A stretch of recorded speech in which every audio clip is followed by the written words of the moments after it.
Main रास्ता है park का, इसके बाहर पानी खड़ा हो जाता है और जो दूसरा दरवाज़ा है वो बंद होने की वजह से फैमिलीज बिल्कुल आ जा नहीं सकती। बराए मेहरबानी ये इसके ऊपर भी तवज्जो की जाए। यहाँ बहुत मज़ा आ रहा है। यहाँ सफाई नहीं है इधर।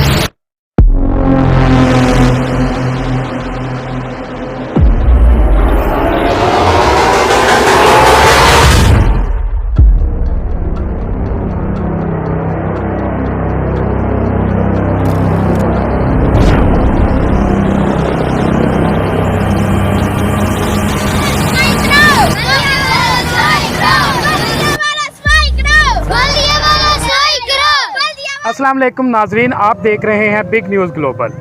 नाजरीन, कहा जाता है कि जिस माशरे में वहाँ के ग्राउंड और पार्क आबाद हों उस माशरे के हॉस्पिटल वीरान होते हैं। नाजरीन, इसी सिलसिले की कड़ी में आज हम हाजी असगर पार्क में तशरीफ़ लेके आए हैं। हमें बहुत सी शिकायत मसूल हुई है कि यहाँ पे ये पार्क अदम तवज्जो का शिकार है इंतज़ामिया की जानिब से। तो नाजरीन, आज हम आपको इस पार्क की सूरत हाल दिखाएँगे। आइए हमारे साथ चलिए। अस्सलाम वालेकुम। वालेकुम। बेटा, आपका क्या नाम है? खदीजा। आप किधर आए हो? इधर हम यहाँ सैर करने आए हैं। सैर करने आए हो। आपको सैर करके कैसा लग रहा है? अच्छा। और आप कैसे झूले ले रहे हो, एंजॉय कर रहे हो आप? यस, यहाँ बहुत मज़ा आ रहा है। यहाँ सफाई नहीं है। सफाई नहीं है इधर? आपने यहाँ पे देखा कि सफाई नहीं है? हाँ जी। जी, इस वक्त हमारे साथ एक और शहरी मौजूद है, इनसे पूछेंगे। जी अस्सलाम वालेकुम। वालेकुम अस्सलाम। अच्छा सर, आप इसी इलाके के मकीन हैं? जी भाई। अच्छा सर, लाला मूसा का वाहिद फैमिली पार्क है हाजी असगर पार्क, ठीक है। यहाँ पे देखा जा रहा है कि ये नहायत ही अदम तवज्जो का शिकार है इंतज़ामिया की तरफ से। तो आप इस बारे में क्या कहना चाहेंगे? ये हम क्या कहना चाहेंगे, ये आपकी आंखों के सामने है। ये देखें, ये बच्चों के सरों के ऊपर से ये सरकंडे जो हैं ये ऊपर जा रहे हैं। ये किसी वक्त भी किसी बड़े हादसे का सबब बन सकते हैं। इसके अलावा वो सामने दीवार देखें, दीवार जो है वो टूटी हुई है। उसमें वो किसी वक्त भी किसी बच्चे के सार में गिर सकती है, किसी गुजरते हुए के सार में गिर सकती है और ये किसी हादसे का सबब बनेगी। तो हमारी एसी साहब, डीसी साहब से ये इल्तमास है कि बराए मेहरबानी इस तरफ तवज्जो दें और इसकी कोई साफ़ सफाई का ध्यान। और देखें, ये जो मेन रास्ता है पार्क का, इसके बाहर पानी खड़ा हो जाता है और जो दूसरा दरवाज़ा है वो बंद होने की वजह से फैमिलीज बिल्कुल आ जा नहीं सकती। बराए मेहरबानी ये इसके ऊपर भी तवज्जो की जाए जो है कि ताकि ये जो इन महल्लों से आते हैं लोग, उनको वो पानी में ना गुजरना पड़े और वो ये दरवाज़ा भी जो है वो खोला जाए। अस्सलाम वालेकुम सर। वालेकुम सलाम। जी भाईजान, क्या हाल है? ठीक है जी, अल्लाह का करम। सर आप कैसे हैं? ठीक है अल्हम्दुलिल्लाह। सर, आप इधर के ही मकीन हैं? हाँ जी, इधर साथ ही हमारी रिहाइश है। अच्छा सर, ये लाला मूसा का वाहिद हाजी असगर पार्क जो फैमिली के लिए मुख्तस किया गया था, देखने में आ रहा है कि ये काफ़ी अदम तवज्जो का शिकार है इंतज़ामिया की तरफ से। यहाँ पे जड़ी बूटियाँ काफ़ी हद तक जो कि बच्चों के सरों से भी पार कर चुकी हैं और दीवारें भी टूटने का खदशा है।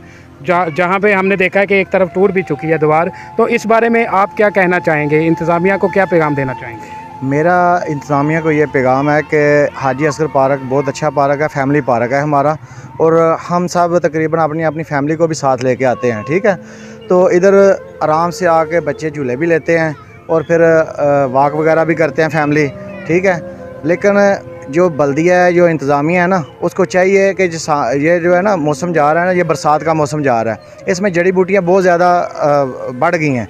इनको चाहिए कि लेबर वगैरह लगा के या अपने मज़दूर लगा के तो इसको सफाई करें, क्योंकि कीड़े पतंगे जो है ना वो भी इस मौसम में बहुत ज़्यादा निकलते हैं और बच्चे इधर बहुत ज़्यादा होते हैं। अगर आपने देखा होगा, आपने विज़िट किया है ना, तो इधर बच्चे बहुत ज़्यादा आए हैं, फैमिलियाँ भी आई हैं। अगर कीड़ा पतंगा किसी बच्चे को डस ले या काट ले तो फिर ज़्यादा नुकसान होगा। इसलिए बेहतर है कि जो इधर इंतज़ामिया है ना वो इस बात पे तवज्जो दे कि इधर आके साफ़ सफाई करें और पार्क का जो है ना खुसूसी तौर पे ध्यान रखे। जो ये दीवारें इधर एक साइड पे ना दीवार जो है ना वो टूटी हुई है, उसको भी आगे रिपेयर करें और जो जहाँ पे जड़ी बूटियाँ बड़ी हुई हैं इनको सफाई। हाल में सियासी जो है ना वो इंतशार बना हुआ है। अगर देखा जाए तो कोई जो है ना अभी हुकूमत का ना किसी बात पे भी तवज्जो नहीं है। आज समय के नहीं, सारे जो है ना अपनी तरफ एक ये दूसरे की टांगें खींच रहा है, दूसरा दूसरे की टांगें खींच रहा है। अगर थोड़ी सी भी तवज्जो दें ना सियासी, तो 1 मिनट में ये सुबह ही देख लें, अगर कोई भी तवज्जो दे सियासी, तो ये सुबह ही पार्क की हालत जो है ना वो बेहतर हो इस जाए। पार्क का नाम हाजी असगर पार्क, जो इस वक्त मौजूदा पार्लियामेंट के रुकन है कमर ज़मान कायरा साहब, मशीर हैं वज़ीर आज़म के, उनके किसी बड़े के नाम पे रखा गया है, तो आप उनको क्या पैगाम देना चाहेंगे कमर ज़मान कायरा साहब को? मेरी उनसे रिक्वेस्ट है कि फिल फोर जितनी जल्दी हो सकता है वो DCO वगैरह को ऑर्डर करें, उनको बोलें, एक दफ़ा उन्होंने बोलना है और सुबह से काम शुरू हो जाना है और सारे का सारा बेहतरीन पार्क बन जाना है। और यहाँ पे देखें कितने प्यारे पौधे लगे हुए हैं, ये सारा जो है ना ये इंतज़ामिया का ही काम है ना, उन्होंने लगाए हैं, 1-2 साल पहले लगाए हैं, तो ये आप कितने प्यारे प्यारे फूल भी लगे हुए हैं और कितने ज़्यादा ग्रीन, ये सारा माहौल कितना आंखों को प्यारा लगता है। ठीक है, अगर थोड़ी सी तवज्जो दें या कमर ज़मान साहब थोड़ी सी तवज्जो दें, वो ऑर्डर ही करें, उनको बोलें कि ये थोड़ा सा इसको ना ज़रा मेंटेन करें, तो इंशाल्लाह सुबह से बेहतर हो जाएगा। नाजरीन, मेरा और बाब अख्तियार से ये परज़ोर मुतालबा है DCO साहब, AC साहब और CO लाला मूसा कि खुदारा इस पार्क को, जो कि वाहिद लाला मूसा में फ़ैमिली के लिए पार्क है, इसको सियासी बिंद ना चढ़ाया जाए, इसको अदम तवज्जो का शिकार ना किया जाए, इस पर तवज्जो दी जाए, इसको खूबसूरत बनाया जाए, ताकि लाला मूसा और अहलान लाला मूसा के लिए एक खूबसूरत जगह जहाँ पे वो सैर तफरी और आराम कर सकें, खुशगवार लम्हात को गुजार सकें। इसके साथ ही इजाज़त दीजिए, आपका मेज़बान औरंगज़ेब कुरैशी। अल्लाह हाफ़िज़।